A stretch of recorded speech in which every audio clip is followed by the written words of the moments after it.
Another big hero of the DC Universe that Geoff Johns has also worked on, The Flash #1 also came out this week. So this incarnation of the Flash is written by Francis Manapul with art by Brian Buccellato. So the Flash, this is a very straightforward approach to the Flash. This is Barry Allen as the Flash operating out of Keystone City. We don't get a retelling or a new version of his origin or anything like that. We just move right into the first story, which involves Barry Allen attending a technology, some kind of technology expo or something at the beginning, with he's on a date there. And it's attacked by these commandos. A piece of technology is stolen.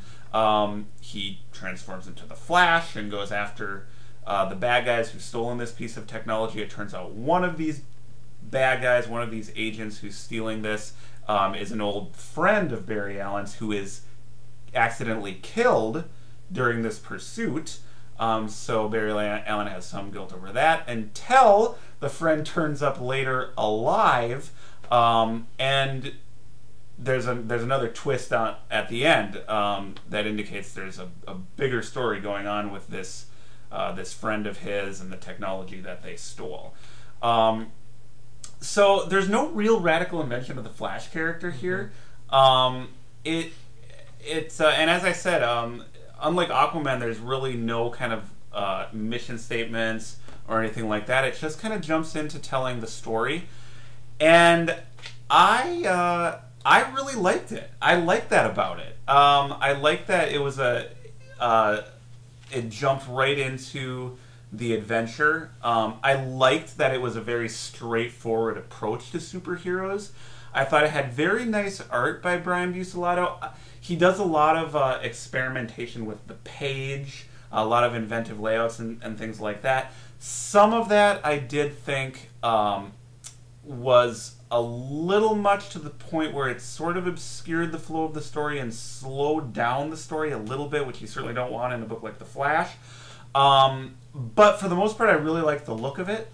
I really liked the kind of, almost an old-fashioned approach. Just, Flash in a lot of ways I thought was a quieter book compared to a lot of these DC things. It was not as flashy as some of the other more radical reinventions have been. It was just like a solid superhero story. But I like that. I found that really refreshing. So I hope people kind of notice it and find it amongst all these other #1s. I found it a really good read. And you kind of get a lot of bang for your buck in this one, too. I felt like there was a lot of story in this first issue. There were a couple of action sequences. They introduced the Flash and his world. They started the first storyline. Some, supporting characters. So all these decompressed storylines and all these different books, this was a fairly densely packed comic book. So very straightforward approach, but kind of refreshingly so. I really enjoyed reading The Flash. I liked it. What did you think? Yeah, I liked it too. There's a really nice mystery going on throughout it. Yeah. I like the sequences with, I like to see him, with his friend and stuff like that in the past and, presently. And I really do like the art. I think the art is pretty amazing. It had a nice look. I think it was the best looking book this week. Yeah, the action sequences were really nice, but I think that, how he draws the people, was really cool, too. I don't know, I just kind of liked, especially Barry Allen, just his look in this comic. Yeah, and it's a very kind of, Barry Allen is, a very classic kind of square-jawed, broad-shouldered hero, and the Flash is just kind of very straightforward, kind of basic concept. But there's something really refreshing about that. Compared to some of the... I've liked a lot of the odder, quirkier takes on a lot of these heroes that we've been looking at. But there was something really nice just to read a good, straightforward Flash comic book. Well constructed. Anything else to say about the Flash? Not really. I mean, it was pretty straightforward, so... But it was solid.